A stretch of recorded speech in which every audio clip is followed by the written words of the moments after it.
let's get started. We got a brand new big old episode today. You bit your tongue. About said a swear word. No, we really have a good episode. We got Daredevil to talk about, Invincible. We got some movies we reviewed. Big old movies, stuff So- that we tend to talk about. We talk about movies? Do we? I don't know. Shit. So, what we're going to start here is movie news. So, we missed the week due to unseen circumstances. Movie news. Had to put old Yeller down. Why is that your excuse every time? What? Every time we said we missed a week, you said you've killed something. I don't want to lie to the people. Fair enough. First thing I want to talk about, I want to pay our respects to the late, great Gene Hackman who died. Yeah. That was sad. He was one of the great ones. We recently talked about a few of his movies. Yeah.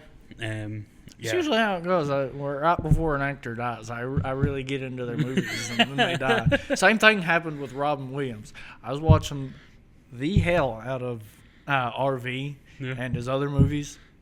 But I was watching RV and my dad come home from work. Guys, Robin Williams died. I was like, oh, what? No, he's on the RV. He's on the. Speaking of Robin, I watched some movies with him today. I watched What Dreams May Come. Yeah. It's a good movie. Turn your mic a little bit. Doop. There you go. Okay, so the next thing I want to talk about. Did you Your see big ass fucking chair. this? Why don't I get a chair? Buy you a chair, you can have a chair. Fair enough. I bought this chair. I don't know if my chair is going to be in frame. But have you seen the Shrek trailer? Yeah. What do you think? I don't like it. I'm on the fence. I think I'm a little opposite than you. I like it, but I don't like change. I would like them to go back to the old. You leave Shrek alone. That is true. Shrek's like one of those like mysteries. It's of the had world. the same animation for years. Yeah, honestly, I feel like the community is going to treat it like Sonic. They are. They're They're gonna fix it. Now, look, I can get past Shrek. Donkey looks completely different. Yeah. Donkey was the one who I really had a problem with. Yeah, Donkey's the worst looking one. Honestly, had they not changed Donkey, I really wouldn't have noticed Shrek that much. I was like, I would have noticed something, but I wouldn't have known what I noticed. I was like, what's different about that? We honestly had to do a study as a human race on why animations and CGI keeps getting worse as time goes on. They don't hire good CGI guys. I mean, look at for example, CGI is cheaper, and you can find the more people that get into CGI, the worse, more people you're going to find. Ain't going to do it as good a job as the ones you got to pay the big bucks to. That's true. But I mean, just for example, like Pirates of the Caribbean, like Davy Jones has some of the best CGI I've ever seen in my What was life. the budget for that movie, though? That's true. That's a lot. It's a Disney movie. The Disney movie with a lot of budget. Yeah. You know just it's saying. got to have a lot of budget if it's going to have Johnny Depp in it. Yeah. But also, The Beekeeper Part 2 starts production this fall. Why does there need to be a sequel? There doesn't need to be a sequel. I agree, but I'm excited. I'll watch The it. Beekeeper.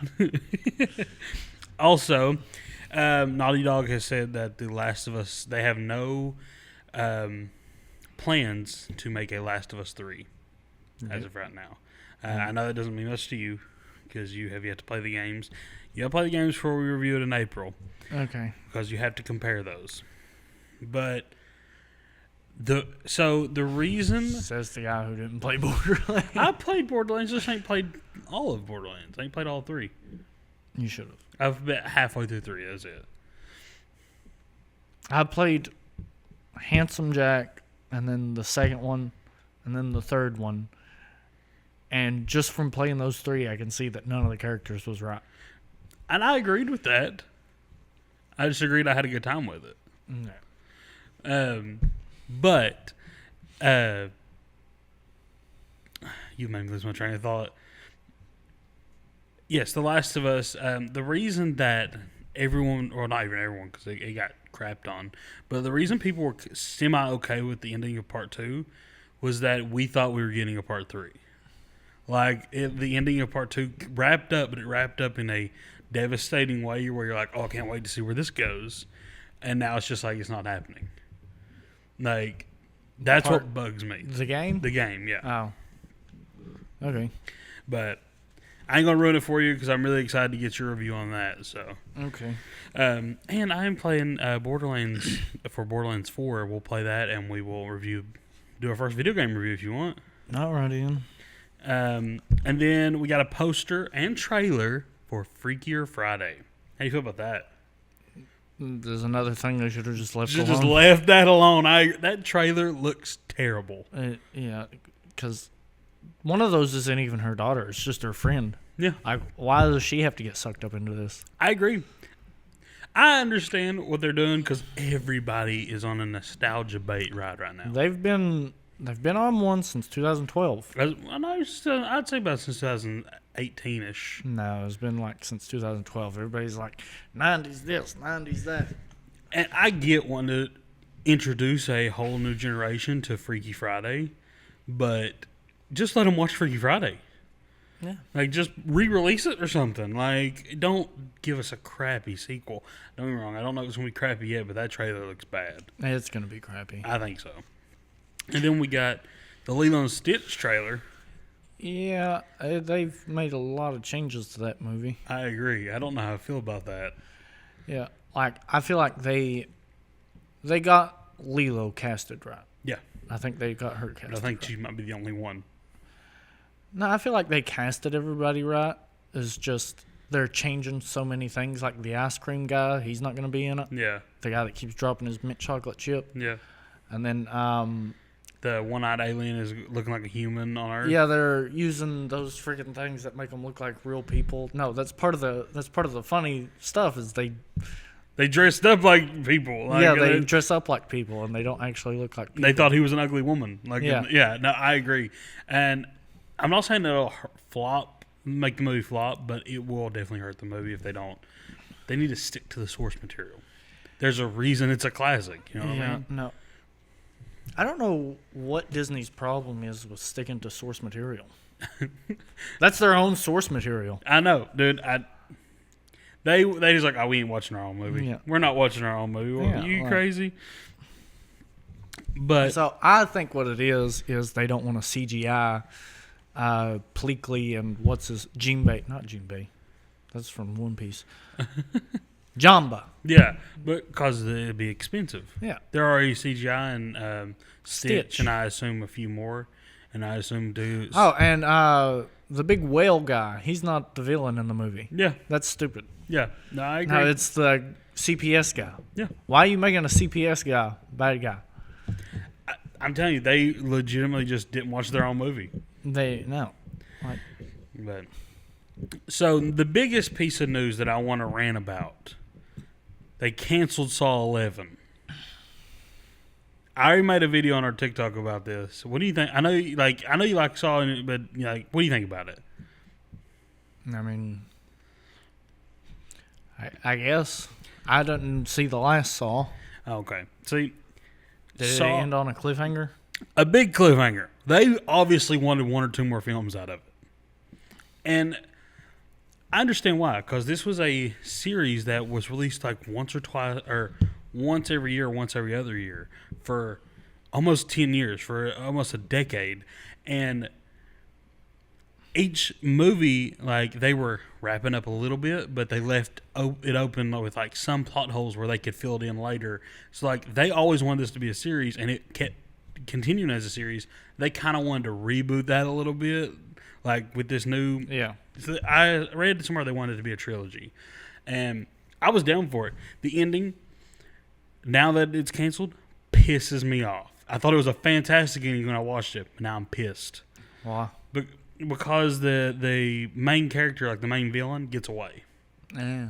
Like, he puts her in a trap, and she beats the trap, and she's like watching as they walk out the door, knowing that she's going to be like hunting them now. And it's like, well, now we'll never be able to see that. And here's the thing. So they said the creators cannot cannot agree on which way to take the story. But they have a deal with Lionsgate. Or not Lionsgate, I'm sorry. Lionsgate has a deal with Blumhouse. And they will more than likely sell the rights to Blumhouse after, I think they said 5 years or so. I don't know if that number's accurate, but something I think what I read is about 5 years. Tobin Bell's getting up there in age. He's 82 years old. If we don't start cranking them out now, we may not have. Wasn't he supposed to be dead like after the second one? These are all flashbacks or prequels. He's dead in the third one. Okay. Every time he's showed up has been a prequel. Okay. Or in flashbacks in certain movies. He's never been the star. He wasn't the star of like 4 through 7 or something like that. But he appeared in scenes. Why not just let him die? I mean, then it's not really that big a deal if he doesn't show up in 11. Yeah, but 10 is supposed to be... So 10 took place between 2 and 3. No, 1 and 2. And it was supposed to have 10, 11, and 12 take place between 1 and 2. So he would have still been alive. That's confusing. It is confusing, but if you're a diehard fan, you can... Well, why not just make this new one that they're talking about take place after all of them? They try. And she's finally getting revenge. I guess I'd be all right with that, but the thing is, I would be all right with that. Whenever the article I was reading said that they are talking about just rebooting the whole series when Blumhouse acquires the rights. As a horror fan, Blumhouse is either a death sentence or going to be the best thing to ever happen to you. They have hit or misses, and I have no faith that Blumhouse will treat Saw right. None whatsoever. They completely screwed up the new Halloween trilogy. Dropped the ball on it 100%. So. Yeah, those ones weren't really that good. Yeah, because they ruined it. They get you. They had a great opening, a semi-okay middle, fumbled the last movie. Michael Myers in that movie 10 minutes. Don't even get me started on that. The first one, they leave him in a burning house. Yeah. Second one, he kills everybody on the street and gets away. Yeah. And then the third one, he's in it for like 10 minutes. If that. And the 10 minutes he's in it is them chopping him up in a wood chipper. Stupid. But anyway, moving on. We have got our first pictures and... I'm sorry, not our first. Our new pictures and our new poster for the new Toxic Avenger, the remake. And you say you've never seen Toxic Avenger. We'll have to watch those before we review the remake. Peter Dinklage is playing the Toxic Avenger. Awesome. Toxic Avenger is one of those movies you have to turn your brain off. It is so stupid that it's funny. It's meant to be funny. Like, in the first two, comedy gold. Third and fourth one, they knew they had a movie that was so stupid people were just going to watch for the comedy. So they amped it up. They amped it up to 100, and it was so cringy. Like the last two really are hard to watch, but the first two are really funny. And I'm excited to see Peter Dinklage in that role because it's supposed to be a more serious tone. So I'm okay with that. Now, here's one I know you'll be very passionate about. Tell me what you think about those new Mortal Kombat pictures that came out. Carl Urban looks good. I think he looks a lot better than I thought he would. Yeah. I knew he'd be fine if he shaved his face. I mean, it was hard for people to envision him because everybody... Now when you think Carl Urban, you don't think of his roles in the Star Trek movies or anything about that. Right. You just think of him as Butcher. Right. Well, that's his most famous role. Yeah. And then I hate Shao Kahn. I absolutely hate Shao Kahn. That is the stupidest looking... He doesn't even look like a person. He just looks like a statue. I like it, but I understand why you hate it. Don't get me wrong, I get it. That look is definitely not for everybody. You're either going to love it or hate it. I want a traditional Shao Kahn look. I want him to have a samurai helmet or whatever with the skull mask. I can appreciate both. I can appreciate what you want because it's a classic. It's what we grew up playing. It's what we know. That's what it should be. I agree. Honestly, I hate the whole premise of this new Mortal Kombat movie.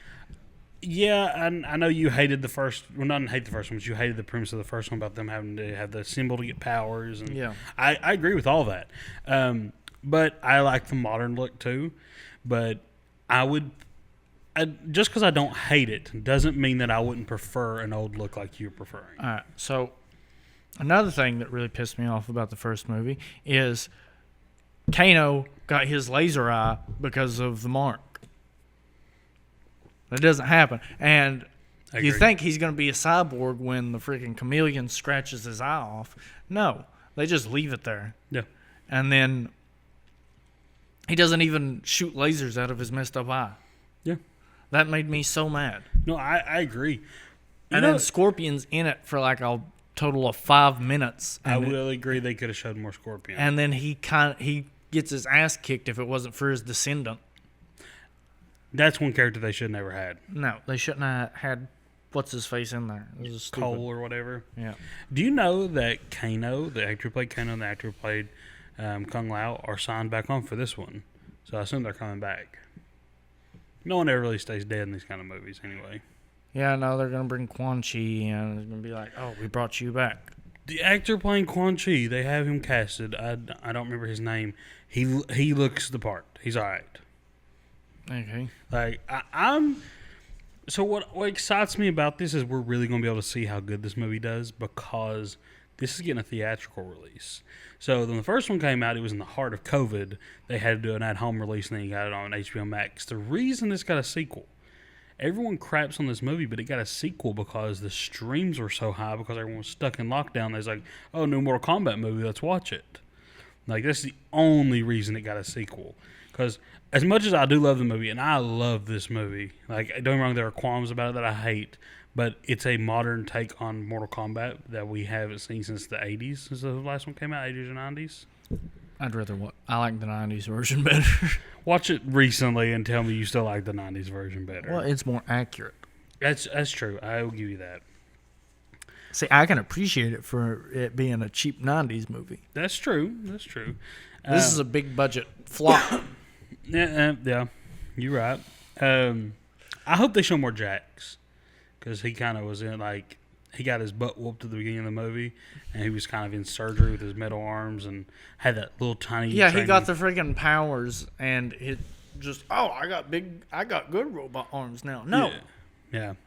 He just had like little thin tent, like the prongs or whatever you put through those tents. Yeah, no, I know what you're saying. And then when he got the power, it made him big and like, no, I get that. Like, why are you? But I'm excited to see it. It's only a few months away, like in October. That's not long. Happy Gilmore. The new Happy Gilmore trailer came out today or yesterday. Leave it alone. Leave it alone. You don't think it'll be good?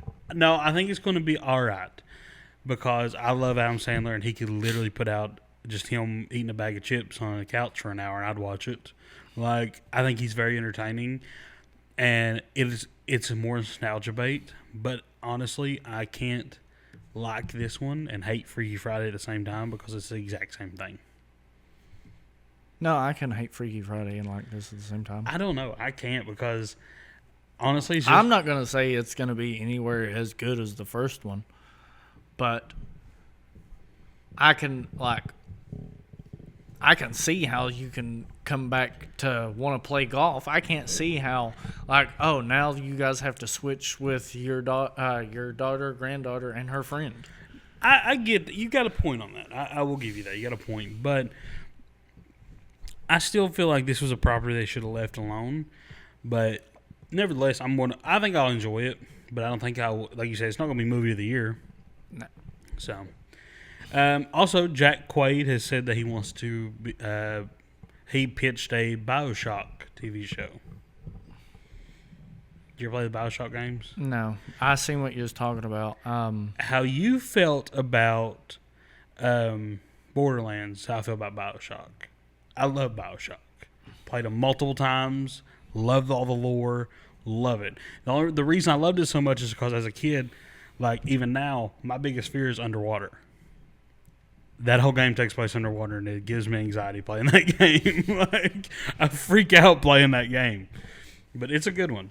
And I would love to see Jack Quaid in it. I think he would do good in that role. Yeah. Also, we got the trailer for that The Bondsman with Kevin Bacon. Oh, yeah. What do you think about that? I don't know. I think it's gonna be good. I have really high hopes for it. Everything about it just screams something that I want to watch. Seems kind of like a Ghost Rider ripoff. I'm all right with it. Last piece of news, too, we got Ryan Hurst, Opie, has been casted in the new Christopher Nolan movie, The Odyssey. Or the Homer's Odyssey. Or what's it called? The Odyssey. I don't know. It's something called Odyssey. That's awesome. I don't know much about this movie other than it's going to be taking place of... I think we already got the perfect Homer's Odyssey adaptation. Oh, yeah. The Oh Brother, Where Art Thou? Yeah. 100%.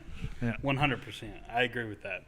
But Ryan Hurst, he's a fantastic actor, and the only problem with him is he hasn't had the opportunity, like, I'm not saying not with a good director, but with a giant director like Christopher Nolan to really show off his talent. So I think he's really going to benefit from this movie. Yeah. Okay, so the first show we got going, we'll be reviewing this one every week as well. It is The Righteous Gemstones. So, what did you think about... Give me a rundown of the show. What do you think about the show in general? What did you think about the first 2 episodes that came out? First, rate it, though. What? Out of 5. Out of 5? I'll give it a 3.5 out of 5. Me too. That's what I got here. I really enjoy this show. Oh, yeah. Particularly because it's not really a jab at religion. It's a jab at... fake religious leaders. Yeah. Like those big TV churches. Yeah. It's weird to me to find one of those people that believe in those in the wild. Yeah, 100%. It's basically just confirming what everyone knows. Like, about the mega churches, most of them are full of crap. Yeah, the big TV mega churches. Yeah. No, I agree. I watched a sermon on one time, and for an hour straight, he was trying to convince me to send in $1,000 so God would answer my prayers. I've been to one. They're wild. Yeah. Just put $1,000 in there. $1,000 and Jesus is going to bring you a prayer. You know how many preachers I've heard say that? Like, a lot. Like, you just know that... we're getting off topic. We don't even be talking about religion. Well, we're about to talk about it. Or let's stick to the TV show about religion. Anyway, so the season premiere of season 4, they have confirmed this is the last season. Yeah. So, threw me for a loop, Bradley Cooper. Yeah, I had no idea what was going on. I was waiting for the episode to just like fast forward through time, but it just didn't. Yeah. I still have no idea what that first episode was about. That was my favorite episode so far of the series. There's only 2 episodes, Brian. No, I mean of the series. Oh. I really enjoyed that episode. I thought it was hilarious. I don't know. I feel like that's your, like... It might be recency bias. Probably, because I feel like it's kind of like... Say, I've been watching Gotham, and it's still kind of weird to me that you think that's your favorite Batman property. It is my favorite Batman property. It gets better. I will admit the first 2 seasons are slow. I'm not saying I dislike it. The first 2 seasons are slow. But once you see Bruce really training to be Batman, and he gets entangled like the Court of Owls and stuff. Okay. Yeah, then it gets really cool. But, sorry about that. One thing I want to say about the second episode, and it's just the second episode, it was a very lackluster start. I didn't find it all that funny. I feel like if this is how the season's going to go, it's kind of losing its steam. I thought it was pretty funny. It was all right. Okay, I'm watching this show at this point just for Walton Goggins. 100%. Like, I enjoy, what's the main character's name? The guy who made the show? Danny... McBride. Yeah. McBride. I love him too. He's hilarious. I love their little brother. I love the guy who plays their dad. John Goodman, Adam Devine. There you go. I know John Goodman. I couldn't think of his last name there for a minute. But I'm watching this for Walton Goggins. Baby Billy is my favorite character. I think Baby Billy is everybody's favorite character. And I do have the soundtrack to this on my phone. Yeah. You know how many times I listen to There'll Become a Payday? Oh, yeah. On a daily. But I didn't like the second episode. I thought it was very Okay, I wouldn't say I didn't like it. I would just say I didn't think it was as funny as the others. Yeah. But anything you want to say about it? I was watching an interview with Walton Goggins, and apparently in the second episode, he's got a dick double. That was funny. That's not his. That's not his real dick. It's because of. Is he shy? No, they wanted to pick somebody to do it. He wasn't allowed to pick who did it either. Why? I don't know. That's what he was saying. It's like an HR thing. Oh, or that's something. hilarious. And he wasn't allowed to just pick the penis he wanted to represent him. That's hilarious. He said it probably would have hurt some people's feelings if I didn't pick him. That's hilarious. That was a really awkward scene because I watched it with my grandmother. Yeah. And he's just like, "That's my privates right there." Oh my gosh. All in all, I'm looking forward to this season of the Gemstones, though, and I really am sad to see the show go, but I think it kind of needs. Most of his shows on HBO don't really last past the fourth season. Eastbound and Down did they? They got a fourth season. Oh, got a fourth season. Well, I also watched an interview or read about an interview with him that said that he wrote each season to where it would be a contained story, like just in case it didn't get another season. He never left it on a cliffhanger. Yeah. So smart. I guess he's lived and learned. Vice Principals was one that should have gotten another season. Oh yeah, I loved Vice Principals. And again, Walton Goggins in that one.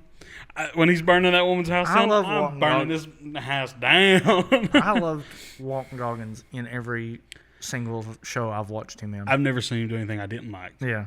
Like, this man had me rooting for the slave trader and Django Unchained. No. He's the best part of Fallout, too. So, anything else you want to say about this movie? You mean show? No show, yeah. It cracked me up when John Goodman was on his boat trying to get that woman out of his boat. She's like, if you don't like me, just say it. I don't like you. And she's like, we 69 for 45 minutes. So, yeah, that was really funny. Yeah. But, all right, moving on to... the jetpack scene. Oh. Him messing up the jetpack. I don't like how I know he crashes at the end of the second episode where he's just flying up and it cuts off. I know he's going to crash on the third episode. Oh, yeah. And I'm going to call it out when we film our next episode. When we call it out. That's the first thing I'm going to bring up for next episode. You're right? Yeah. Or if I'm wrong. You might be wrong. I could be wrong. Yeah, you're very rarely wrong. Huh? You're very rarely wrong. Because I like to know my shit. And the fact that the younger brother has been gay the whole show, and it's just been a running joke. Yeah. Like, that he's been, closeted gay. And like Mac on Always Sunny in Philadelphia. Yeah. Yeah, that was really funny too, and they just talk about this episode. They're talking about let's take out all the parts of the Bible we don't like. That's basically the gist of what he was saying. Yeah, like everything about it is being a sin to be gay. We'll just write it out of there. And they was like trying to sell their own Bibles. And like the Prism Bible. Yeah. Yeah, that was really That's funny. not how the Lord works. They're just they're doing what everyone in the world does. Yeah. Like every mega church. Like, Yeah, they just rewrite the Bible to fit themselves. Yeah. So we're gonna move on to this movie that I don't know how to feel about. Mickey 17. Oh, yeah. So Tim, what you rated this movie? I gave it a 3-star. I have 2.5. All right. Was not what I expected. It was not as advertised. No. It was advertised as a very heavy comedy. It wasn't really advertised as a very heavy comedy. It was I thought so. advertised as a comedy. I thought it was advertised as a very heavy comedy. No, I did not get what I expected in this movie, which isn't a bad thing. I didn't care for it. It's a movie that I didn't hate. Like I said, 2.5 is an average rating. I didn't care for the story. The story was unique. I'll give it that. Yeah, Yeah, that's something I liked about it, is it had a very unique story, and when movies do that, I enjoy it because I don't like being able to predict everything. Right. As much as I do it, I don't like it. Right. It's just I've seen a movie or two. Right. I've seen a movie or two. But I really wasn't too aware on where this was gonna go. Right. But I enjoyed this movie still. I like the little creatures that they was going against or whatever. Yeah. The I like creepers. I like how they gave them a personality. They gave all the creepers, whatever they call them, an actual personality. Yeah. Which, And I've been seeing a lot of people talking about it online, and some of the people we went with to watch it with was kind of saying the same thing. that it's That the group leader was based off Trump. But I say, did you see the thing where the director said that it's based on multiple different world leaders? Yeah. Like over years. Yeah. Like this, I think. Don't quote me if I'm wrong, or correct me if I'm wrong, but it was written before Trump was in office. I think so. Yeah. So. Yeah. But it's just a stereotypical dictator. Yeah. Mark Ruffalo tried to make it seem like it was about Trump. Oh, absolutely, 100%. Yeah. Okay, as much as I am saying I don't like this movie, Mark Ruffalo is fantastic. He's awesome. Robert Pattinson, to play two different variants of the same character that are drastically different takes a great actor. Yeah, he's proven time and time again he's a great actor. Yeah, I feel like Twilight really hurt his career. Oh yeah, because everywhere he goes, like even my wife to this day only knows him as the Twilight guy. We were in the theater and she says, "Is that the guy from Twilight?" Yeah, no, that I said, "That is Batman." That might have been good for him at the time, but on down, it's the same thing with Zac Efron. Was it High School Musical? Yeah. Well, with Twilight though, his first movie after High School Musical, I think it was 17 again. And he was back in high school. Yeah, that was a fantastic movie. I really liked it. It's been a while since I've seen it. Really funny. Well, I mean, I think with Twilight though it's maybe a little bit different because Twilight was a big thing then. I shouldn't really compare it to High School Music. It's more like Harry Potter. Right. For Daniel Radcliffe. Yeah, no, like Daniel Radcliffe's a great actor, but still, everybody just looks at him as a Harry Potter. He was in a movie where he just played a lifeless corpse, and he was good in that movie. Yeah, because he would eventually, like sometimes, like the guy who. You ever seen The Jungle? No. He plays an Israeli dude, Jewish guy, who goes on he decides to just hike around the world, and he gets lost in the Brazilian jungle by himself, and he's trying to survive and get back to civilization, and he ends up going crazy. Daniel Radcliffe? Yeah. I'll have to watch that. That sounds really good. Yeah. You didn't watch Swiss Army Man? I've heard of it. I know what you're talking it's about. so weird. But, yeah. One thing that really hurt this movie's rating for me personally was I didn't like the pacing of this film. Like, I think some scenes were so drawn out. Like, specifically, like, one of the dinner scenes where he's eating dinner with Mark Ruffalo. I'm not talking about, like, where he's, like, on the floor, like, convulsing or whatever, because that was funny, because they gave him some kind of experimental medicine. I'm talking about just where they're talking and having, like, a normal conversation. It felt like they were trying to be funny, but it was just falling flat. And so the scene just drug on for me. Yeah. Golden question, though, that stems from this movie. I think it really was to drive the point of how terrible of a person that Mark Ruffalo's character was. Yeah, it worked out in the end. Absolutely. Like, it was him sitting there going on, talking to him, like him knowing that something could drastically happen to him, like, and just does not care about his well-being. Fair. I get what you're saying. Not only does it, like, just help describe his character, but more or less what most of the people on the ship think about Mickey. Okay, I probably see that scene in a different light now that you said that. Okay, yeah, because I can get your point on that. because throughout the entire movie, everybody's just looking down on him because he's just gonna die again. Yeah, and they're just gonna print him at the up. beginning of the movie, his supposedly best friend is like, "Hey, I'm just gonna grab the flamethrower. What's it like to die?" And then just leaves him in that hole. Yeah, no, that makes sense. Yeah, I'll probably look at that scene a lot different now. Yeah. The only person, there's only two people in this movie that see Mickey as his own individual person. If you say his girlfriend, she does not.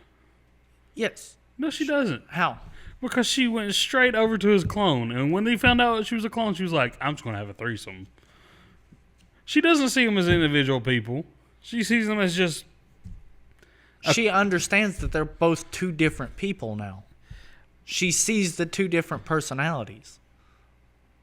He even says that while they're dragging him away or something like that, she said that Nasha says that Mickey 5 was too whiny or something like that. Yeah. He says that she can tell a change in his personality every time he's reprinted. All right, I guess you got a point on that. And that one girl that he almost kissed in that room, she's the only other person that sees him as an actual person. Right. Okay, yeah. Okay, you got a point. You got a point. If you have a threesome with yourself, is it cheating? What? If you have a threesome with yourself, is it cheating? What do you mean? Like, if she had a threesome with two separate Mickeys, is she cheating on one of the other Mickeys? I mean, it depends on how you look at it. I mean, technically, she's moved on to every other Mickey there was. That's fair. I thought that was a weird part of the movie. I mean, if it's honestly, it's honestly all how you look at the relationship. Fair. And all in all, I'm not saying it's a bad movie. I probably wouldn't watch it again, but I'm glad I watched it. It was definitely one to watch, and I would recommend anyone. See, I thought it was going to be more of a comedy than what it was. Right. Because I thought it was just going to, he was going to find out that he got doubled, and, something was going to happen to where it just kept happening. Right. There's just going to be a bunch of Mickeys. I honestly, that was my prediction, too, was eventually there's going to be, 10 Mickeys running around. Yeah. Yeah, that was my prediction, too. But, I don't think it's making its money back, though. Oh, it's not. Yeah. It's had I was just watching someone talk about this. So, people are mad that movies aren't getting sequel or are just sequels or just remakes or just nostalgia bait.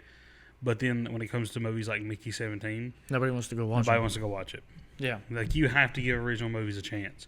And as much as I said I didn't like it, I would recommend anyone go watch it because it's definitely an experience. Yeah, it's definitely a classic movie, and I definitely would not want to see a reboot of this anytime soon. No. Yeah, this will be a movie I feel like will find its feet on streaming. Yeah. When this movie comes to streaming, it will find its feet. Yeah. It'll find its audience because people thought it was just such an outlandish concept that they're not going to go watch it in theaters. Yeah. When they can watch it for free at home in a month. Yeah. So, but that's one of those things, though, is streaming good or bad for movies? Bad. It depends.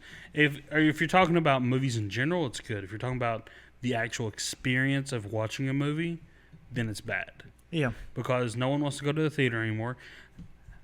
Honestly, every time we go to the theater, how many people are in there? Yeah. You can count them on one hand. Yeah, but we usually go pretty late or pretty early. We've gone on Saturday nights. We've gone on Friday nights. And the last time, I will say that the last time I went there and there was no tickets to be sold was Moana 2. That was Thanksgiving, too. Yeah, that was on Thanksgiving Day. Yeah. The most I've ever seen for anything is a Marvel movie. Yeah. And they still show up. Even with Captain America, we didn't have a sold-out theater, but we had a number of people in there. Yeah, there's quite a bit of people in that one. I know, theaters all around the world, they're all normally always packed. But, we live in a small town, so it's very, very hard to find people in theaters. But I remember being a kid, and you go to a theater, and there would be 20, 30 people in there. Yeah. Easily. But, so, I think streaming's bad for movies. While also, I think you should be able to rent them I don't think everything should be free. Like, well, we get to pay a monthly subscription, but like, I think you should be able to have to rent most of these new releases. Most of them are. Yeah, for a short period of time, but I think the period of time should be longer because I think that would give people incentive to go to the theater and watch. Not really. A lot of people are just antisocial and do not want to have the risk of having to sit beside a stranger. That's true. That is true. And before the theater, you'd have to wait for it to come out on DVD, go buy it at Walmart, go through that whole process. Yeah, so I get it, but there has to be a way around it because I want cinemas to thrive again, and they're dying slowly. Like one over here, the closest to where we film at, nobody goes there anymore. It's just a dying little theater, like it's in a community center, and most people don't even know it's there. Yeah, that's been. You can't really say nothing. It's been years since I've been there. I went there last year. Once last year. Yeah, once last That's year. That's because I sat in one of the chairs, and they're not big people friendly. Yeah. I was poking out. I was like, all right, I can't do this. But how many theaters do they even have over there? Overnight? Yeah. One. No, I mean like in that building. Like they just got the one. 4 theaters. 4 theaters? Four rooms. But they also struggle because they show movies at the stupidest times. 7 o'clock Thursday through Sunday, and then 9 o'clock on and then 7 and 9 on Saturdays. That's crazy. Yeah, if you want to be a big theater, you got to put out movies all week. Well, I don't think they want to be a big theater though. Yeah. I remember I went to watch. I think it was Tropic Thunder in theaters. No, it was. I wanted to watch Tropic Thunder, but I had waited too long and it was already out of theaters, so I settled on The Mummy 3 or something like that. And halfway through the movie, the tape broke. No. Yeah. Oh my gosh. Down there at Inez. Did they give you like a refund or anything? No, they gave us a coupon to come back for a free movie. Oh my gosh. Yeah.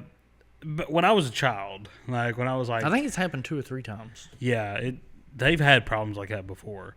When I was a kid, like maybe 10 to whatever, that'd be where we always went to movies. Yeah, always. No, I could drive. That's where I always went to movies. So, yeah, it's a local theater that I wish would be revived.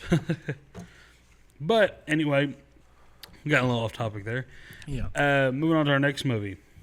Electric State, the new Netflix movie. Rate it. 2.5. I gave it 3.5. Talk about this movie. What do you think?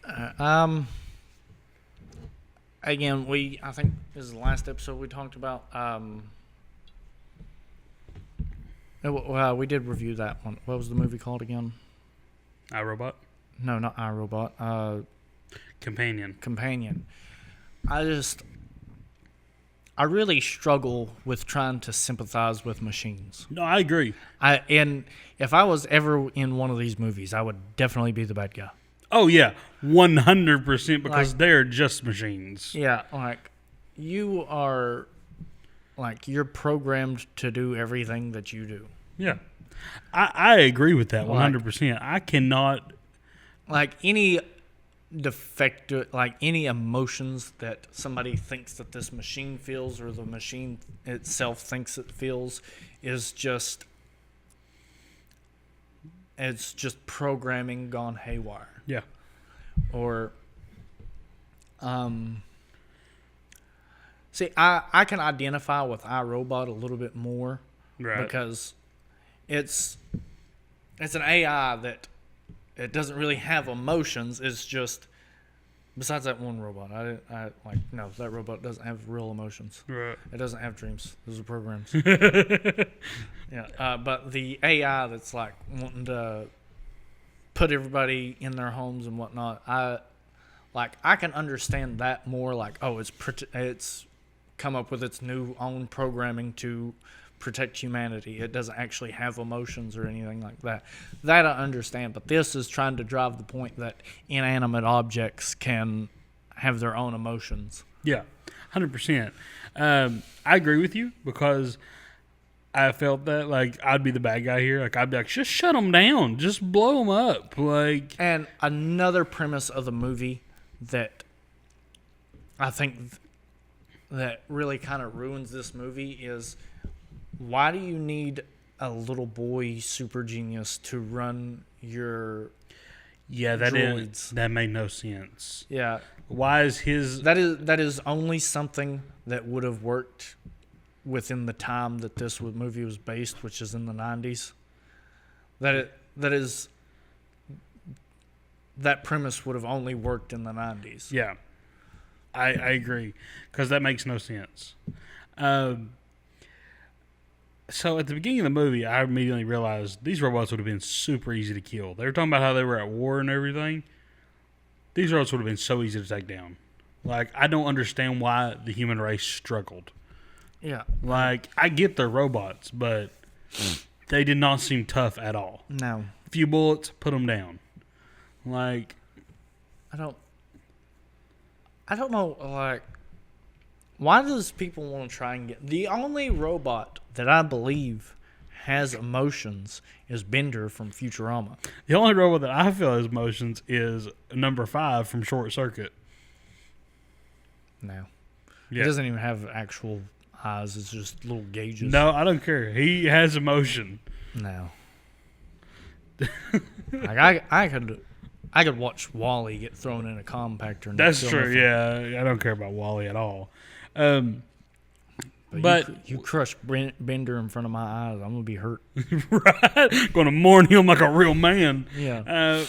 One thing though, I didn't rate this movie on that aspect of it. I rated it on it was a fun watch. Like the fact, like Millie Bobby Brown and Chris Pratt have great chemistry. I love Woody Harrelson's voice acting here. I didn't really feel like they went together. Really, I feel like they did really good together. No.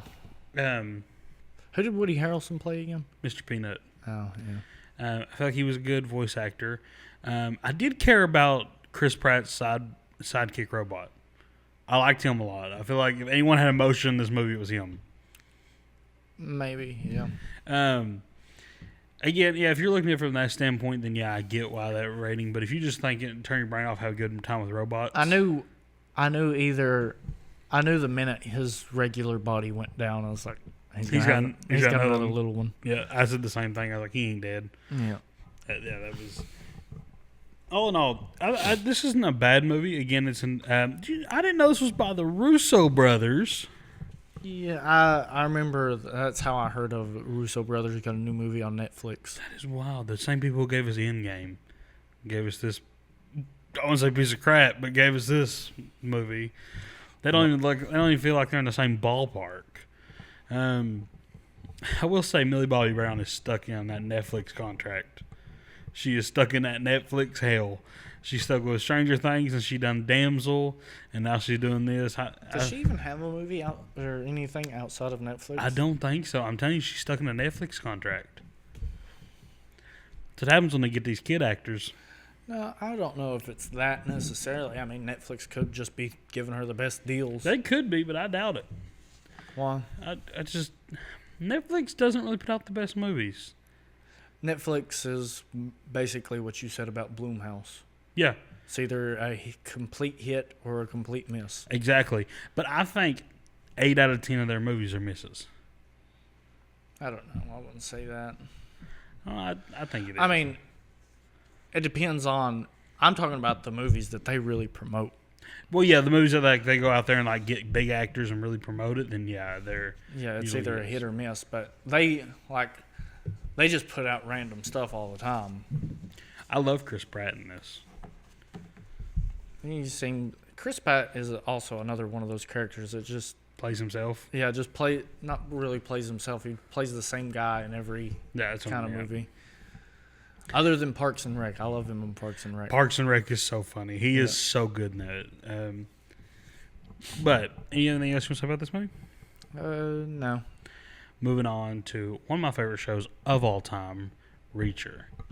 Rate Reacher. This is your first watch through of this show. All right. You want me to go by season or just as a whole? Just as a whole right now. I'll give it a 4. out of 5. I get a 5 out of 5. It's one of my all-time favorite shows, if not well, I would say it's my favorite. Tell me what you think about this guy. I know it's your first watch through. What is it? Okay. Yeah, tell me what you think. We'll also be rating this the next. I think the next episode was the last one. No, this has got 2 more episodes. 2 more episodes. We'll be rating this next week as well again with the Gemstones and Daredevil.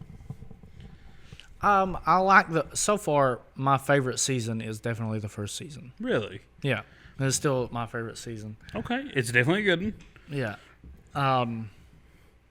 I just it gives me a real big 2000s like Walking Tall vibe. Exactly. The first season does. 100%. And then they definitely have their own themes each season. Yeah, each season definitely has its own theme. Is what I'm saying, because like he just comes into town, you know. Kind of weird that is. Like I thought it was kind of cool that he just happens to just walk past his brother's dead body. Right, and yeah, that was pretty cool. You can't tell me Alan Richardson wasn't meant to play this role. The way everybody says he's described in the book, yeah, it probably should have been him. Yeah. So each season is a new book. Yeah. Or not a new book, but like that book. So we're on book 3 now. I've read the first. How many books are there? Like 13. Oh. Yeah, I think. But yeah, it's in the teens, in the double digits. He's kind of like the American James Bond. Yeah. Oh yeah, 100%. And he just brings a swagger to the character that he's like A-Team and James Bond put together because he just goes from town to town doing different things. Yes. One of their big things was in the 3rd season they couldn't find nobody who's supposed to be bigger than Reacher, because in the book he's described as a mountain looking over a Reacher, and it was Polly. They should have just used Thor, Half Thorson or whatever, the guy from Game of Thrones. Oh, they really should have. Yeah, okay, he would have been a good one. Because he's already an actor, and he enjoys doing that kind of role. Right. But I think Paulie is good. Yeah. I don't really, other than him calling everybody around him a bitch, I don't see really much of a character there. No, he's not much of a character, but wait until they fight. In the book, it was a good fight, so. Okay. Yeah. So that's one of the other things that I kind of don't like, you know, because I like for the really big fights to be with the main antagonist. I agree with and that. the main character, but he's not really the main antagonist. He's just a guy there for money. And it's hard to find a main antagonist that could go up against Reacher and not get completely demolished. That's why in the second one it had to be like someone who was like very well protected, like, you know what I mean? Yeah. It killed me in the second season. They was going out. They went over names, and Neely said her name was Sarah Connor. He said, "Who's Sarah Connor?" And then he pulls up his pans up, and it's him from Terminator 2, and he says, "How the hell should I know?" Knowing dang on well he was the Terminator. Yeah, I don't know if that's in the books or not. But no, I don't know if that part's in the book. But I'm glad they did that. Oh yeah, that little subtle reference is like, who's Sarah Connor? He's referenced that character a couple of times in the movies. Really? Yeah, in Wayne's World, he pulls Mike Judge over Wayne, and he's playing that cop. Have you seen this boy? And he just looks at the camera. Ah! And then I forget what it is. It's a Last Action Hero. The Last Action Hero. Yeah, where the kid, he's like really into Arnold Schwarzenegger movies, and he gets paired with Arnold Schwarzenegger in a movie. Yeah, and he walks out of the store and he's like, "Look!" Yeah. Oh God, that's I want to watch that again now. That's a good movie, Last Action Hero. Yeah. My favorite part, I think, of one of the and it was in season 2, whenever he has that guy tied to the gurney, and he says, "I wish I could see the big man get a hold of you," or something like that. Like, yeah. That was a tough line. He was, because he knew. I don't know. I let you say tough, but I don't know if that's tough or not. That's like a little kid being like, "Wait till my daddy gets here." I mean, he just knows Reacher's coming. Is the thing. Like, he knows Reacher ain't to be messed with, and But I think I will say season 2 is my favorite. Season 3, I don't know how I feel about it yet. I really like it. Don't get me wrong, I really do like it, but I think personally this is the lowest season for me. I don't know. Season 2 is definitely my least favorite season. I don't know. I'm gonna see how season 3 wraps up, but as of right now, season 3 is my lowest. Season 2's my least favorite because it just seems like every other action movie out there. Season 2 does. Right. Yeah.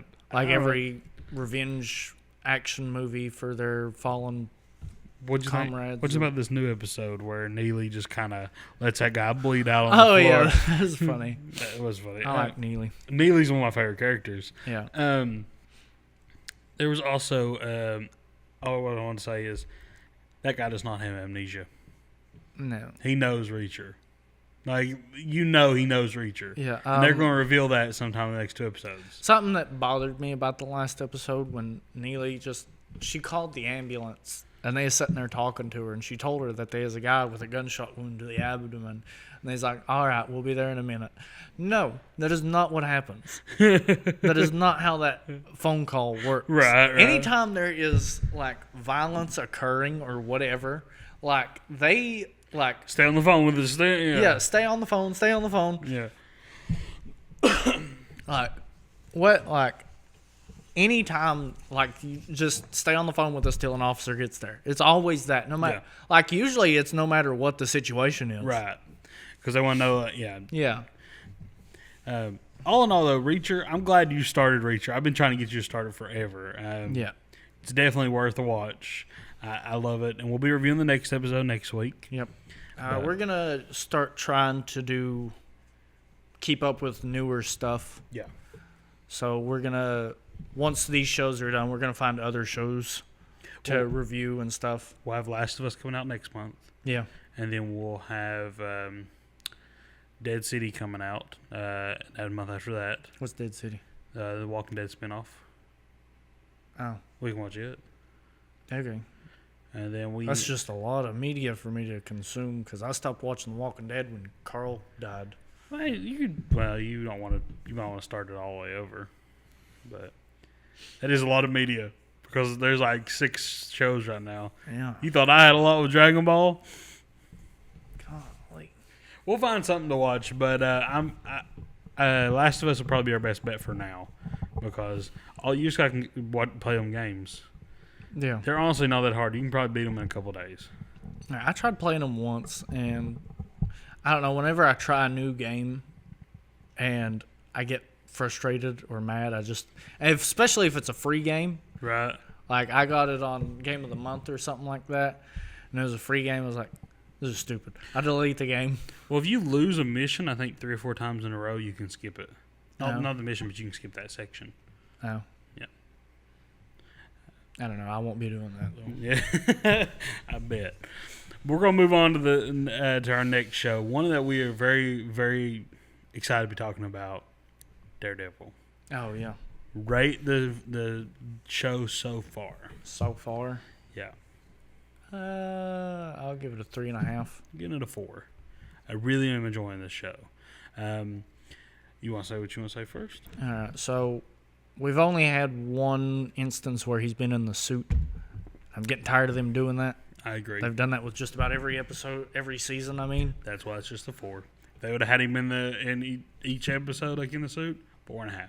Yeah, but 4. Oh yeah, spoilers ahead. Yeah, spoilers. Because we're doing heavy spoilers for the next 2 movies, which is Invincible and Daredevil. So. You mean shows? I mean shows. That's what I mean.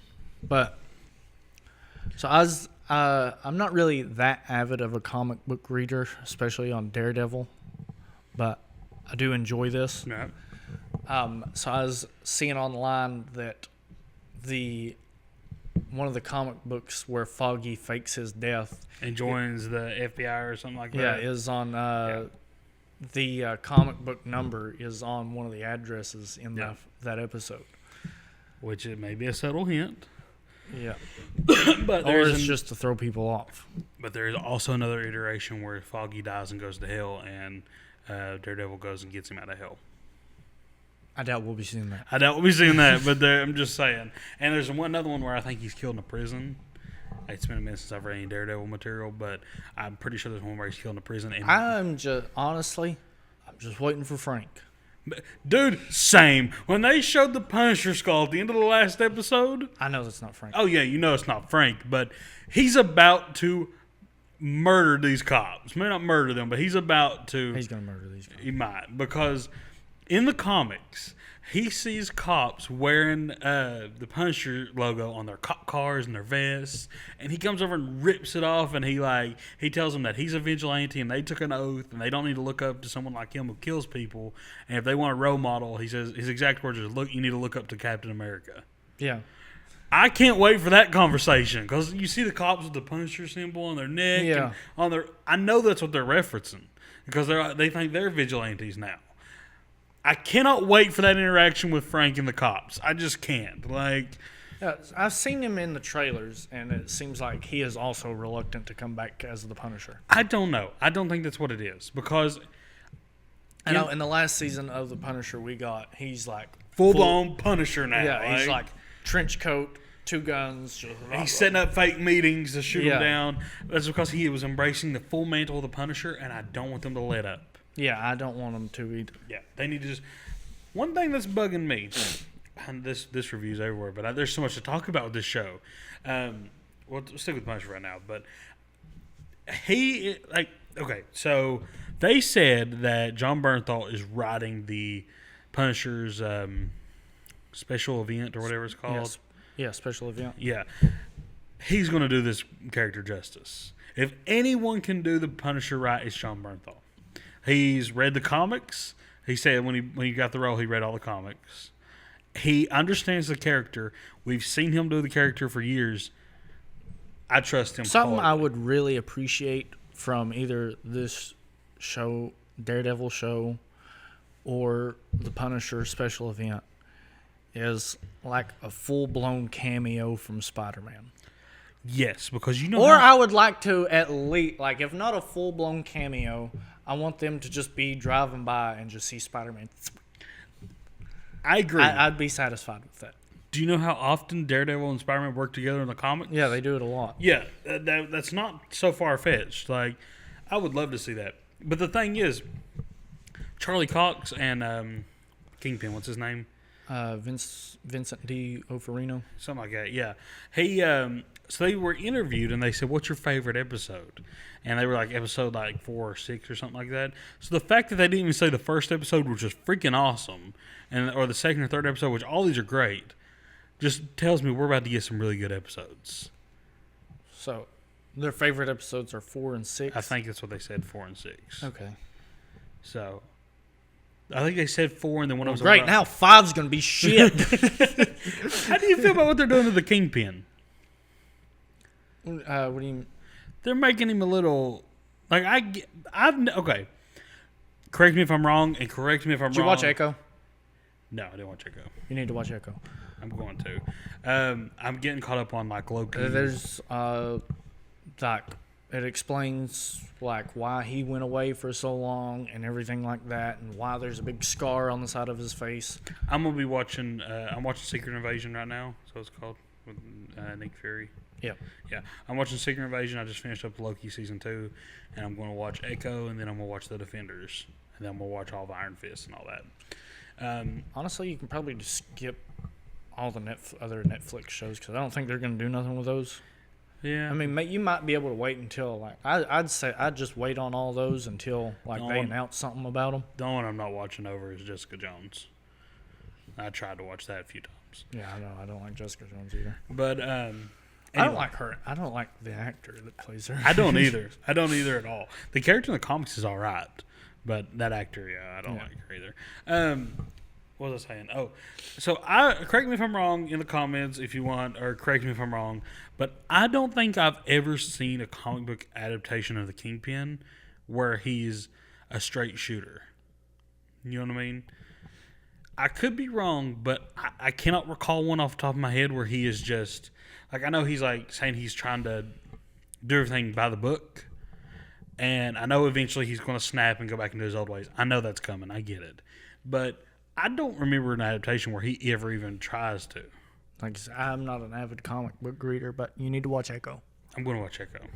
It will explain it. Okay. But the fact that he caught his woman with another man and didn't kill him, that's not the Kingpin. We're talking about the same guy who smashed the Russian's head in a door for just embarrassing him in front of her. And you're going to tell me she's cheating and he's not going to go kill that man? Does it really say that she's cheating? Yeah. He said, I know about what's his name, and she... Yeah, he knows about Adam, but who is Adam and what is she doing with Adam? What do you think? I know it's implying that. It's definitely implying that she's sleeping with this guy named Adam, but that's not necessarily what it means. Right. Like, we've seen stuff like this happen, and not just in Marvel movies, but like they've done this type of thing before, to where they kind of insinuate that two people are sleeping together, but that's not really what's happening. Right. I don't know. I'm going to take it as they are. But then again, you need to watch Echo. I'm going to watch Echo. Like, I'm not saying that Echo's really good or anything. Right. It's just... It fills in some of the gaps. It will fill in some of the gaps. I'm going to go back and watch Hawkeye because I know he's in it. Yeah, he's in the last episode, I think. I watched that one. Yeah. It's all right. Like, I don't think really... Have you seen it? Yeah. Okay. It doesn't really feel anything in here. He just... Yeah. Do you know what Echo's about? Yeah, it's about like his daughter or something. No. His protege who That's it.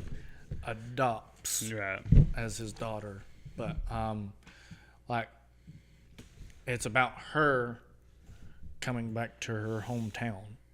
Because when she was a little girl, her dad moved her from her hometown because he was like a gangster or something like that, and he's working for Fisk. Gotcha. And like at the beginning of the show, it's like, Daredevil makes a cameo, Hawkeye makes a cameo, a couple people make cameos in it. I have to watch that. Yeah. Like at the very beginning of the show, she finds out that Fisk killed her dad. Okay. And it's, so she shoots him in the face and goes back to her hometown. It's about her trying to take over his business, which has, he runs through her hometown, which is how her dad got connected to him or something like that. I have to watch it because, that definitely sounds like I need to. Yeah. She's deaf and has one leg. I know she had one leg. I knew she was deaf. Yeah. I will say this too. I'm glad to see a street level hero again. I was getting kind of tired of the every hero's got to save the universe kind of thing. You know what I mean? And Daredevil's one of my top heroes ever. I love Daredevil. I'm just happy that we're not getting like a Avenger level threat. We actually get to see the King. He's the perfect Kingpin. I don't think they could have got a better person. No, they could not have gotten a better person than Vincent D'Onofrio or something like that. Oferino. Oh.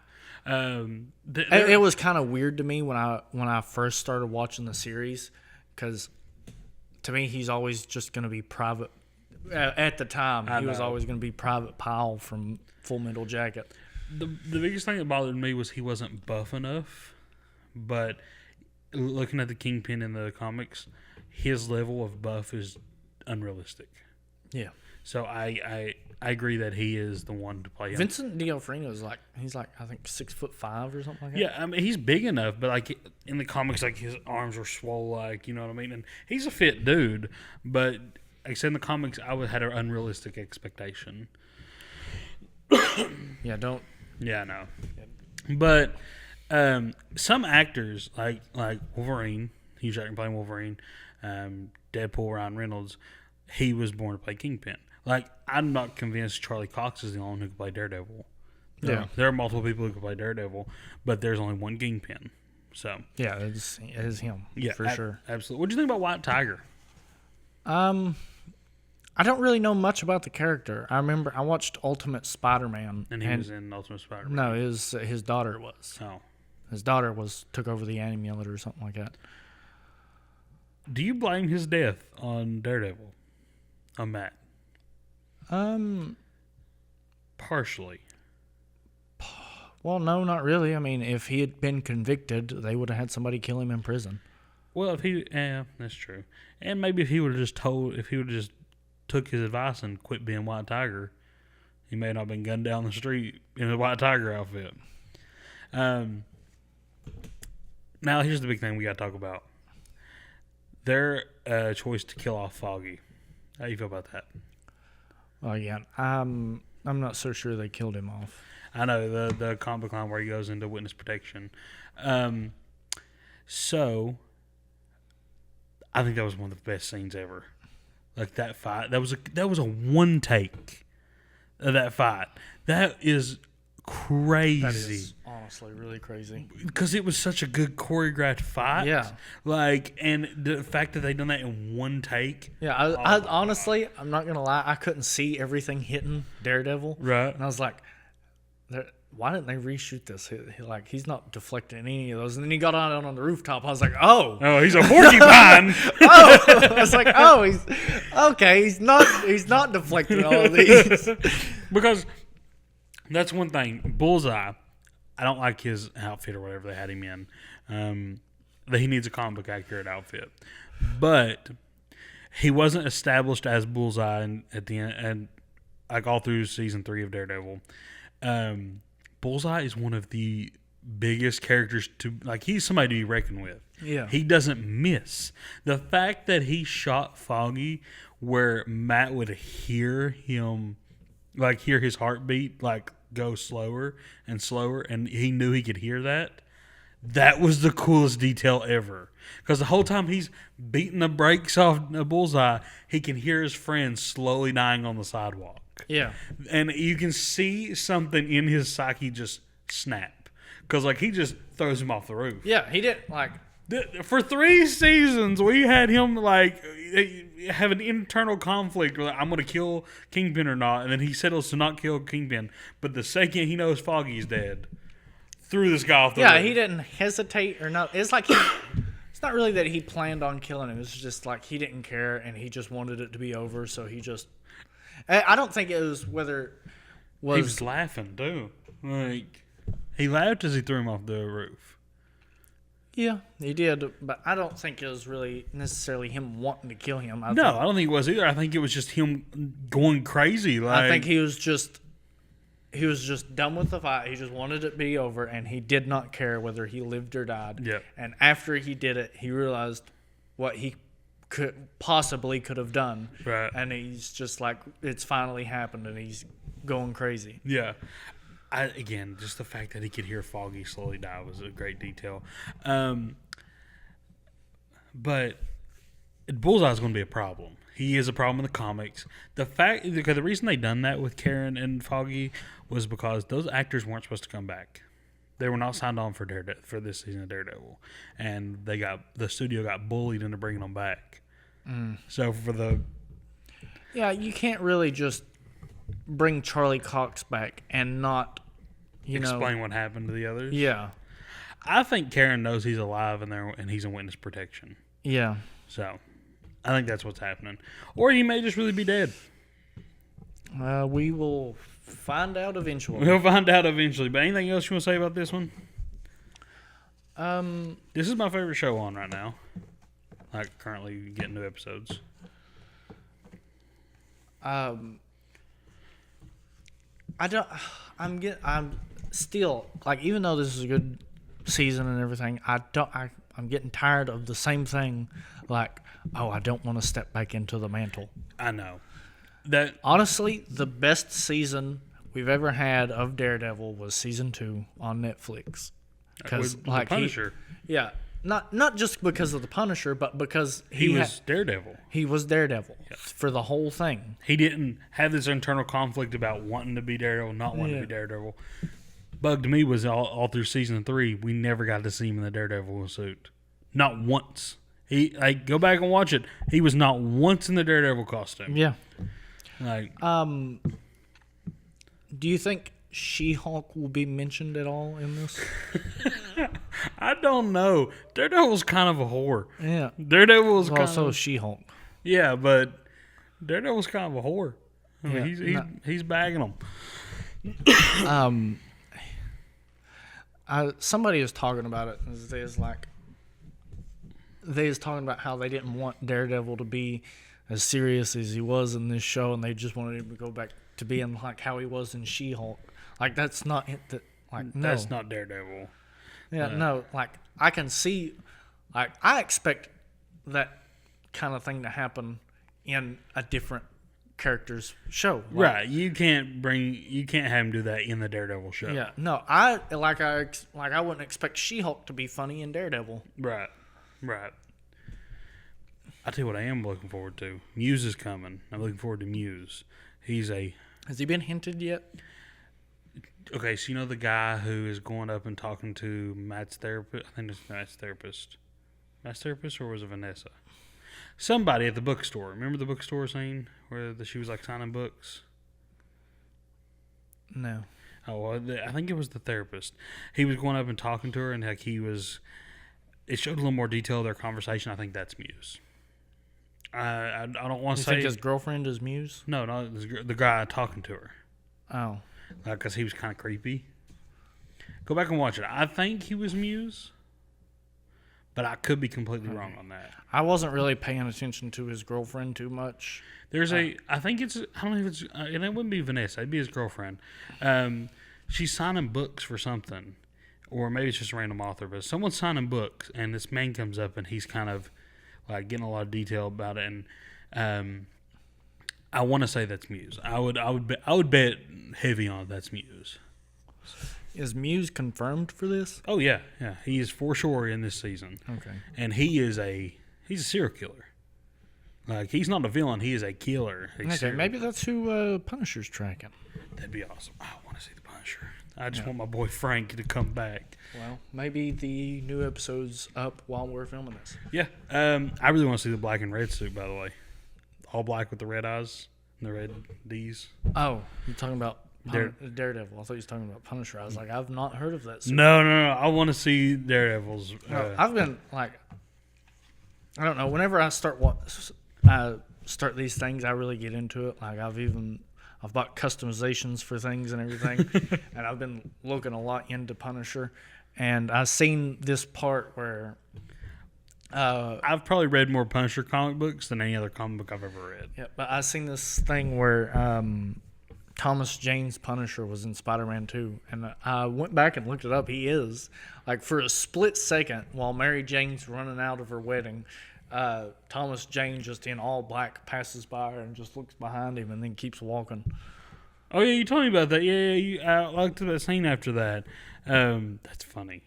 They were trying to make a connected universe. That would have been so. That would have made way better Spider-Man 3. The Punisher just shot because that's how he. I was about to say, do you know how the Punisher became the Punisher? Yeah.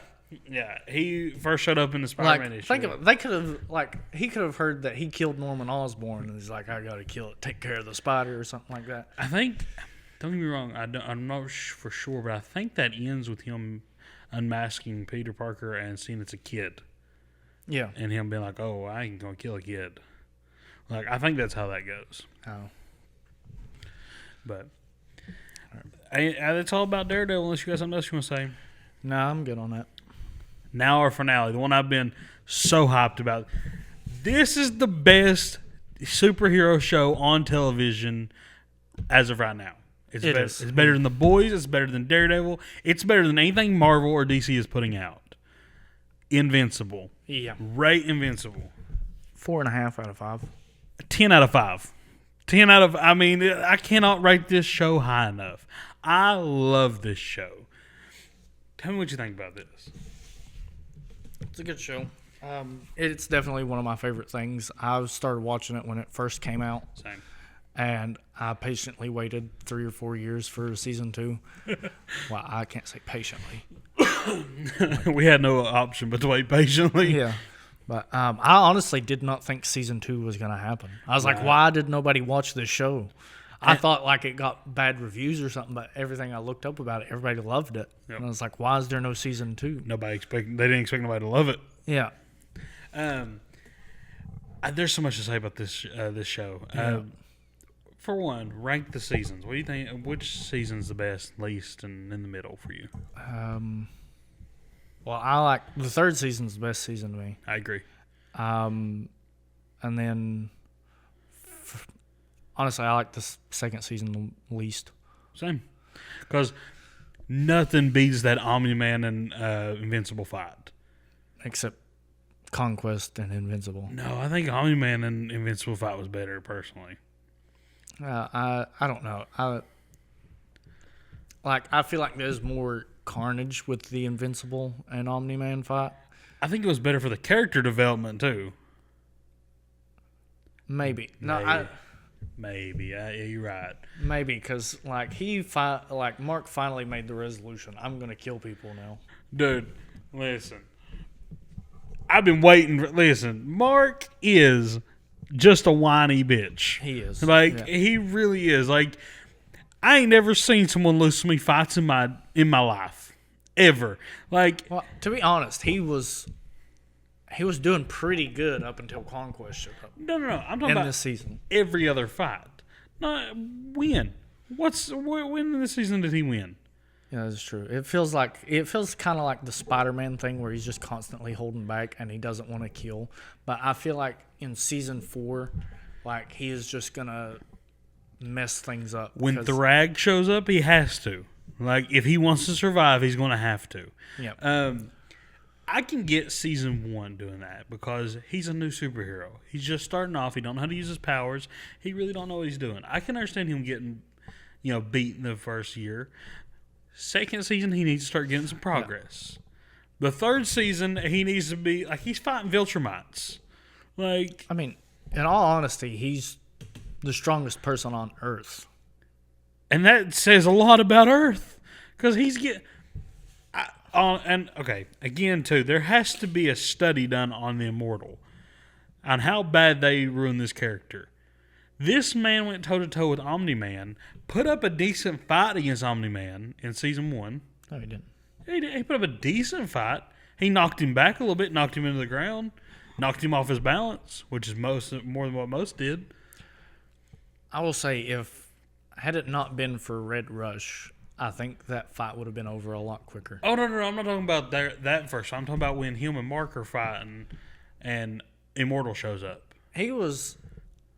Omni-Man was holding back because he was trying to keep Mark on his side. Right. He didn't want to, just flat out tell Mark, hey, I'm taking over the planet. You're joining me.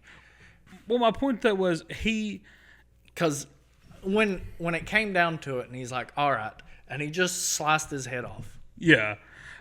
Well, he was going toe-to-toe with him, but now he's getting beat by the freaking Muller twins. He's getting clowned on by the Muller twins. You think the Muller twins will ever show up again? No. I don't know. I think Oliver killed them for good. I don't know. I think they might come back in through another universe because Angstrom Levy's not done. That's true. He needs to learn to quit. He needs to learn to quit while he's ahead. I understand the Invincibles, all the other Invincibles you've ever seen have ruined your life. Well, okay, now think about that. All the he merged his conscience with all his other counterparts, right? So he brings all the bad ones that ever tortured his counterparts and tries to get them to beat on the only good one. Yeah. Why? Why are you working with the bad guys? Yeah. I don't understand. He's gotten defeated. Mark has defeated him multiple times. Just quit while you're ahead. Mark tried to kill you.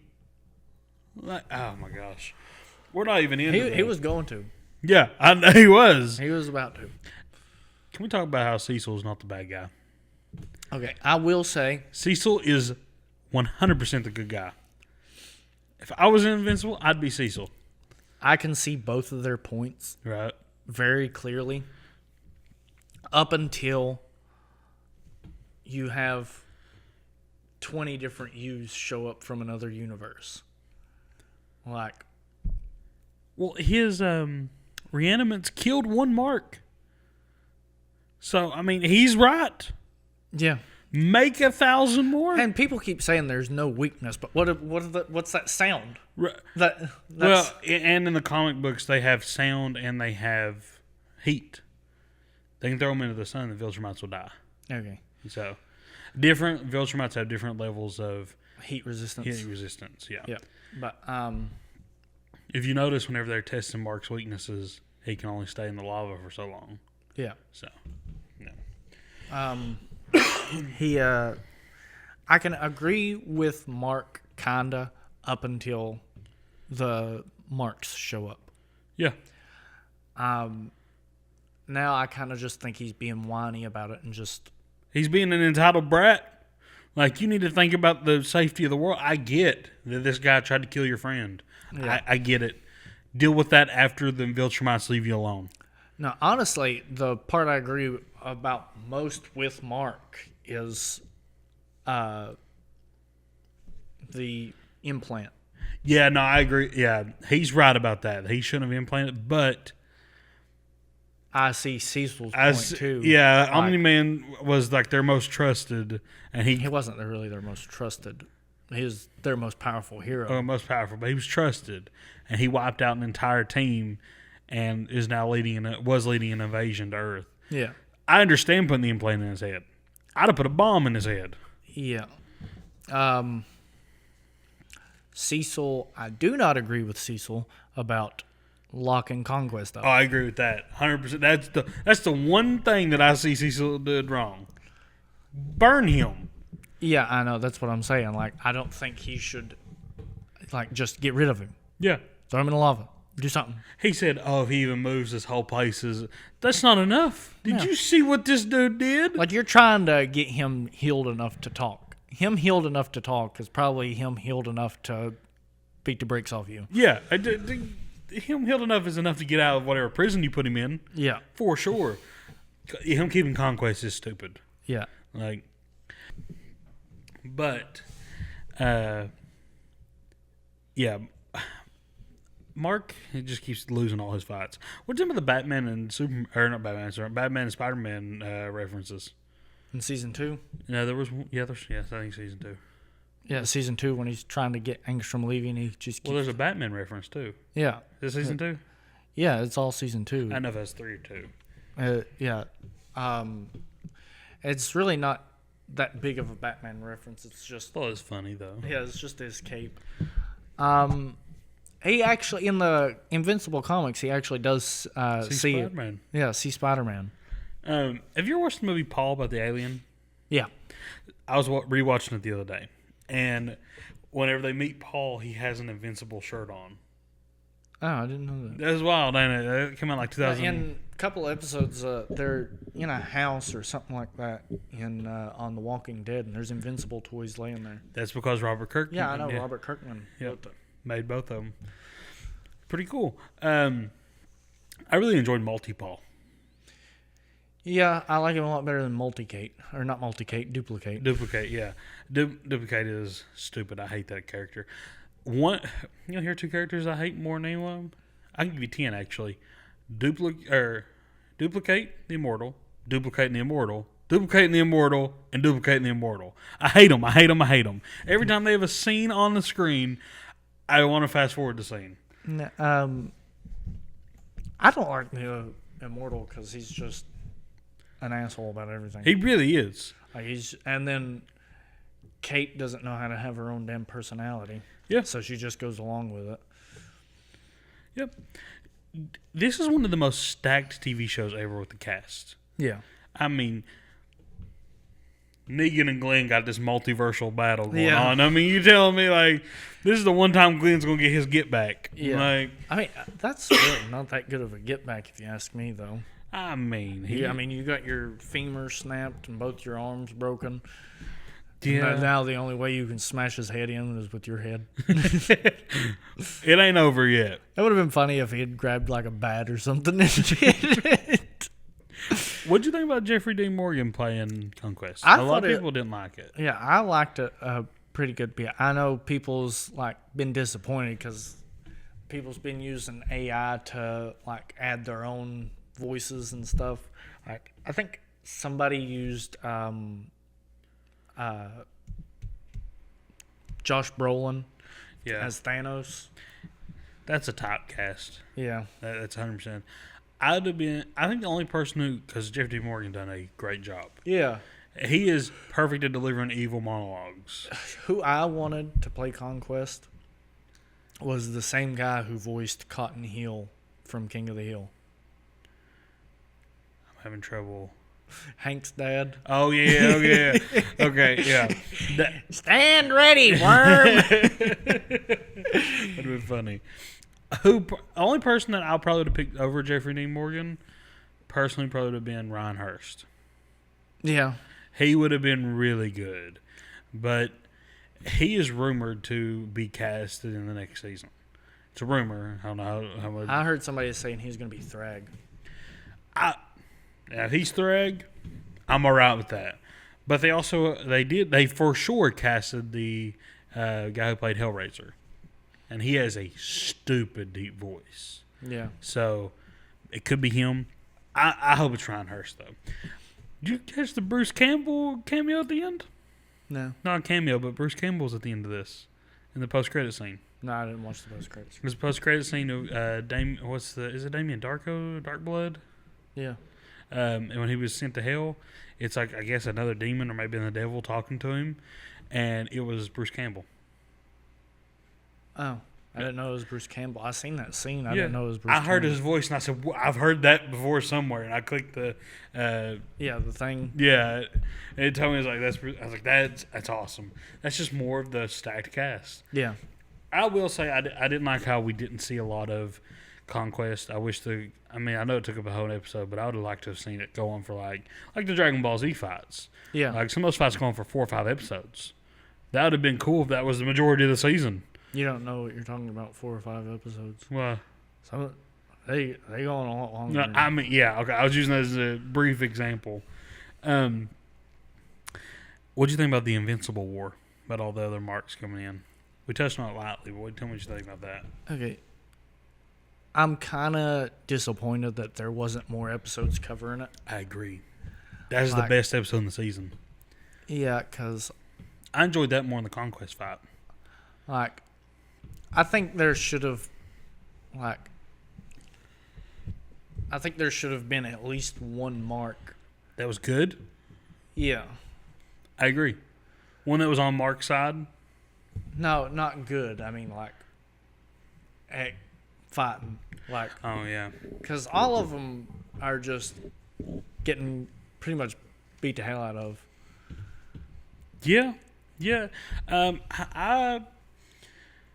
I liked it. Like I said, there should have been, I think 2 or at least 2, but maybe 3 episodes covering that, because that was a big deal. Yeah, there definitely should have been more episodes, and I would have liked to have seen. I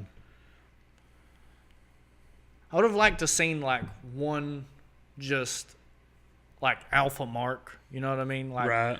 Like one you could tell was definitely the most badass mark. And he was the leader of them all. Not really the leader, just necessarily somebody that they knew they had to go ahead take care of. I think they tried to make that the Mohawk mark. Yeah, they did, but again, comic book spoilers, he kind of is. Yeah. I've seen that in the comics, that he's kind of the most evil mark that comes out. Yeah. Battle Beast was introduced. I don't know if it's season 2 or season 3. Season 1. Season 1? Yeah. Oh, yeah, he was in season 1. But we really get to see him in this episode. Battle Beast is one of the only people in the entire comic book series that can go toe-to-toe with Thrag. Yeah. And hold his own. Well, it kind of seemed like Omni-Man took care of him pretty easily. You wait. If they do anything like they're going to do in the comics, he's going to be able to not handle Thrag, but he'll be able to hold his own. Yeah, I read about the fight between him and Thrag. What do you think about the video game coming up? They said it's in full production right now. I don't know. I kind of think that maybe they should wait a little bit. I think wait till it's done. If it's, I definitely don't think it should be a free roam game, like an adventure game or anything like that. Maybe. I could definitely see this being Sparking Zero or something like that. Right. Like a fighting game. I definitely do not want a Mortal Kombat styled fighting game. I agree. I do not want that. I want a story game. Maybe. Like, you can do a story with those types of games. It's just... One better combat I'd want than just a Mortal Kombat or Sparking Zero game. I feel like... Well, how are you going to bring those powers to life? Like, maybe they could do something like Dragon Ball Z Kakarot. I don't know if you've ever played that. Like, they're going to have to do something like a Dragon Ball Z game. That is for sure. I don't know. I think they could get away with... Here's my idea of a perfect Invincible game. Like, you have a story mode where you can play as Invincible and play through the story of the game. Or you can do online to make your own superhero. And you and your friends can, like, stop. I think that should be the online mode. Yeah. I think... then again, I don't know, because I know you've never played Dragon Ball Z Kakarot, but it's a free roam Dragon Ball Z game. I've watched the gameplay of it. Okay, you've seen gameplay. Okay. Yeah. So it's sort of free roam, but there's different, like, the maps are huge, but you can go from different map to different map. Right. I think that's probably how they should do it. I could get behind that. That would be an alright. Like, yeah. That, or if they make it a fighting game. I honestly think they should just do it like a Dragon Ball Z game. I do not want to see another, like, one axis. Yeah, I don't want to see one Mortal Kombat one where it's just got that one layer to it. Yeah. I agree with that. What's it about Oliver? I don't really care for Oliver. I thought he was going to be a big problem after he killed the Mauler twins. No, I didn't think he was going to be a big problem. I thought for sure he was going to be a bigger problem. I thought he was going to kind of go the Omni-Man route. I didn't really think he was going to be a big problem, like, unless he grew up or something. Right. Well, he is going to grow up quick. I think in the next season we're going to see a little more. They're saying he's going to be like a full teenager in the next season. I like that better than the little kid Oliver. Yeah. I seen this meme and it said Oliver at the beginning of season 1 and then at the end of, or at the beginning of season 3 and then at the end of season 3, and they literally just stretched the image. It's funny. Which I wonder how much the dental bill is on all of these people. The ones that keep getting their teeth knocked out? Yeah, like how many fake teeth does Mark have now? He just has dentures all lined up against his dresser. Yeah. It's like, oh, I got a new pair today. Yeah. Which Invincible suit do you prefer? The old one or his new one? I think his new one pretty good. I think his new one pretty good too. I think it represents a good change in him because his old suit was kind of like him being an innocent hero. But I think as he's went on through more traumatic experiences, he needed that darker suit. Okay, something I will say that I thought Mark was being a complete bitch about was killing the Immortal in the future. Dude, I know. Like, after he'd done it, he said what everyone was thinking. Keep his head away. If you put him back together, he'll come back to life. Yeah. You didn't really kill him. No, not really. I mean, not really, but at the same time, like, that is exactly what he wanted. Like, that is the whole reason he enslaved the earth. So Mark would come back and kill him. Yeah. I know that, but he shouldn't even feel bad because he doesn't even really die. He's just taking his head. I mean, he loses consciousness and everything like that, and is basically blank, but he's... Still, he's dead. Yeah. Like... And he should have, like, he honestly should have sympathized with the Immortal even more. So after he said, what about you and Kate? And he's like, who are you talking about? Right. I've had thousands of wives and whatnot. Just like, you really should have sympathized with him because, like, he doesn't even remember who you're talking about. Right. Yeah, I agree. He should have just not been such a whiny little girl about it. And he should have just killed him. Yeah, I agree. What do you think about Rex or Robot taking Rex's name? That's like, so weird. Like, why are you doing that? I get it. I could see, like, this is why I'm naming my son after him. No, like, I could see something like that. My firstborn child will be named after Rex. I could see something like that. But this is why I'm going to be taking Rex. No, you've stolen his life. Yeah. You've taken his freaking life, dude. Like, I think that's why episode 7 was the biggest was my favorite, and it was like the biggest impact for me, was Rex's death. The end where he says you have nothing left, and he says my skeleton. Yeah, my entire fucking skeleton. Yeah. And then as soon as he blows up, you hit me with the Billie Eilish in the background, like that sad song. Yeah, bro. Talk about real emotions, like, and it's hard to get real emotions from an animated show. Like it really, I mean, it is, but it ain't. Like, but because they're not real people. More adult-oriented shows, I can say. Right, but this one actually made me feel that, and his funeral. I knew that Rex was gonna die. Like I don't read the comic books. Like everything I know about the comic books is just Facebook clips I see. I knew he was gonna die, but the reason, like, I always have hopes in the show because I want them to change little things. Because they have changed things in the show. Like Shrinking Ray, she's a man in the comics. Like, there's little things like that they've changed, and I was hoping they would have just kept Rex around because he was a fan favorite. Yeah. And he was one of my favorites. But that was not the case. I wouldn't be surprised if Robot cloned him again. Right. Well, he's going to be Rex. Like, I'd say by next season or season after that, the voice actor who played Rex is coming back, and I'll voice him in Robot. I'll say after season 4 because Oliver grows quick and he's only supposed to be a teenager. He's only 9 months old in this. I know. Fighting Viltrumites. Yeah. Okay. I know since the season ended on a huge note and the last 2, maybe 3 episodes were crazy, there are other things in the season that can be overlooked. Powerplex. His whole storyline was awesome. One of the saddest, like, stories. He did that to himself. He did, 100%. It's a story. I thought it was cool how they did the thing where when Invincible come to help clean up after all his counterparts, they was dragging him away, and his voice actor Aaron Paul was like, "He can't keep getting away with it," just like in Breaking Bad. Yeah. It's all his fault. He can't keep getting away with it.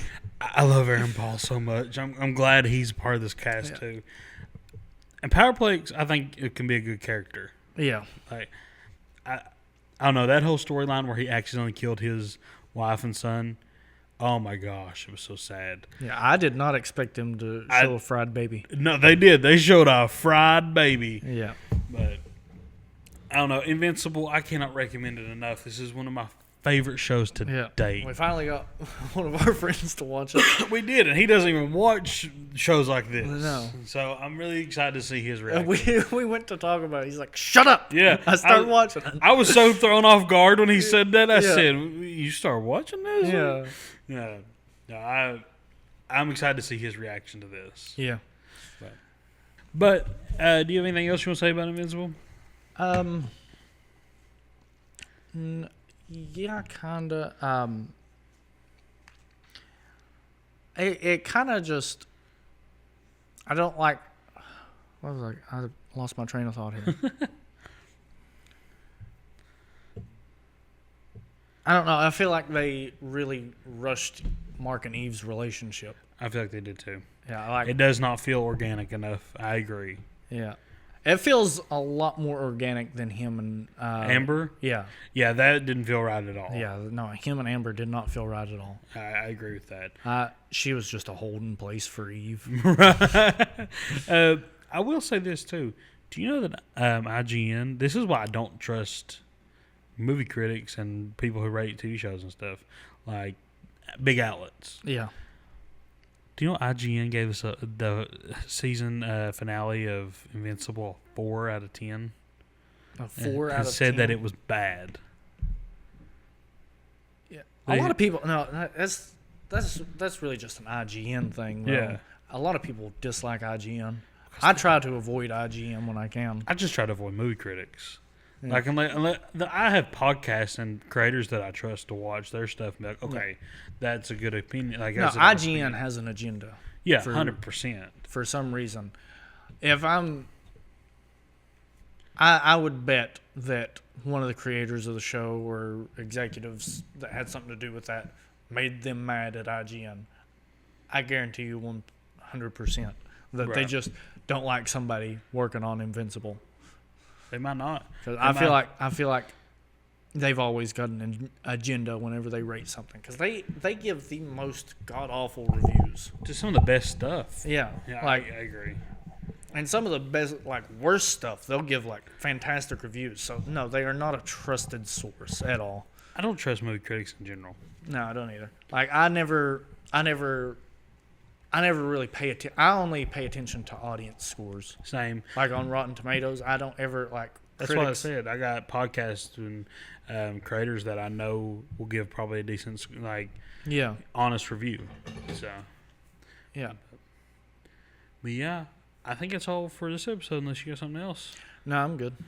So next week we'll be reviewing Daredevil, Gemstones, Reacher, Novocaine. We'll be doing Novocaine, and we're gonna try to watch. We're gonna try to do some Dragon Ball And Gotham. and Gotham. And then if there's anything that you guys really want us to watch or review, just put it in the comments and we'll take a look at it. Yeah, All right. we are definitely open to suggestions. Yeah, give us a good movie to watch, or let me shit on your favorite movie. One of the two. You're probably. But it'll be honest. It will be honest. You crap on everything, just about. No, I don't. You crap on more things than I do. I don't know about all that. No, you're a terrible All right. critic. Well, like, subscribe. Where are you going? You can't handle the truth. And leave a review.